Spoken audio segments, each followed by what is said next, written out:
Hello there. My name is Chris Perkins, and I am the Engineer and Environmental Officer for the Community and Economic Development Division of Alabama's Department of Economic and Community Affairs. Using the following slides, I will cover the environmental review basics for CDBG projects. Please visit the ADECA Environmental website for detailed instructions on how to conduct an environmental review. My contact information is provided on the first slide. The website has undergone an overhaul. Environmental review guidance and forms for the CDBG, ARC, ESG, and HOPWA programs can now be found on this one webpage. All forms should have electronic signatures available now. Let me know if I missed one. The supporting documents in the guidance section have also gotten an update. They are now separated into the individual compliance sections, making it easier to locate the data.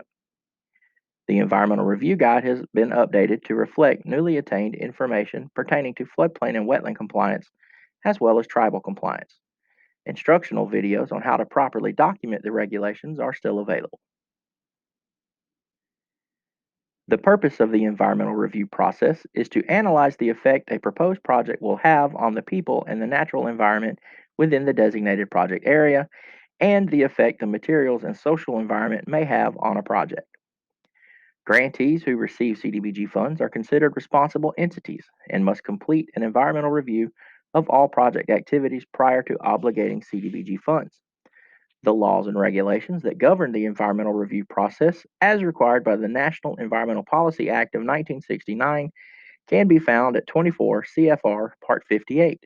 In addition to those requirements, the regulations at 24 CFR Parts 51 and 55 may be applicable to a project depending on the required level of review. The certifying officer, that would be the chief elected official, which is a city or town's mayor or a chairman of a county commission, assumes the role of the responsible federal official. He or she would represent the responsible entity in court. This authority may be reassigned to someone else provided a delegation of authority form is completed and submitted to ADECA. The certifying officer also designates an environmental review officer. This person is responsible for actually conducting the environmental review. He or she may be an employee of the locality or a contracted individual. All proper procurement procedures must be followed in securing this person. The environmental review officer is also responsible for creating the environmental review record. The environmental review record would be your most important tool should you ever find yourself in court. The environmental review officer also ensures that the activities are correctly classified, conducts the actual review, completes any required public notifications, and ensures that all required documentation is submitted correctly. The required level of review is determined by the activities to be undertaken in a project.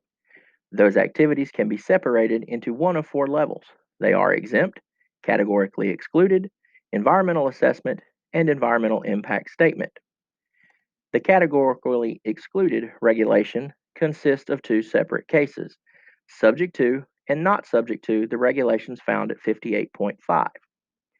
Please see the corresponding codes of federal regulations to determine which level of review your project requires. And if you find yourself leaning towards conducting an environmental impact statement, please contact me because you're doing it wrong. Our projects will almost certainly never require an environmental impact statement. There are a few things I'd like for you to remember as you're conducting your environmental reviews. Capacity increases in water and sewer rehab projects apply to the entire system, not just the project area. Also, a project is considered to be minor rehabilitation when an estimated cost of work is less than 75% of the replacement cost after the repairs are completed. Your project descriptions should include what the project activities consist of and where those activities are being conducted. Use street addresses, including cities or towns, especially for county projects, or GPS coordinates. Anything that will allow me to locate your project using Google Maps. Remember, this project description is not the same one as that's in your application, so you shouldn't be using copy and paste.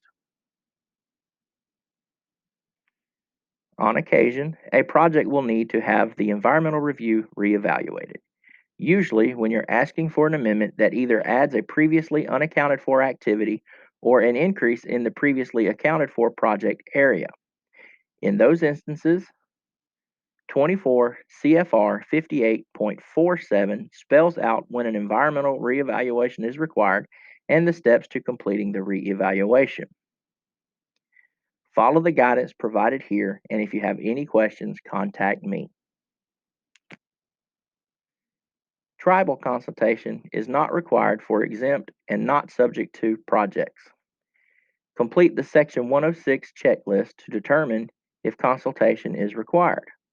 Contact me via phone for my explanation of the Section 106 checklist if you have any questions.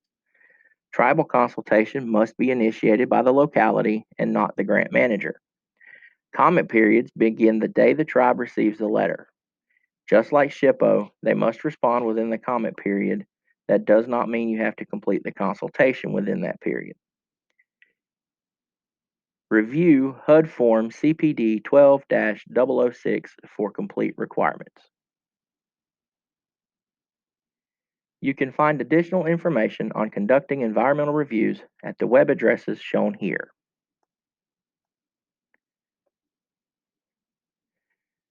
If you have any questions concerning anything that was presented, please don't hesitate to contact me at the address provided. Thank you.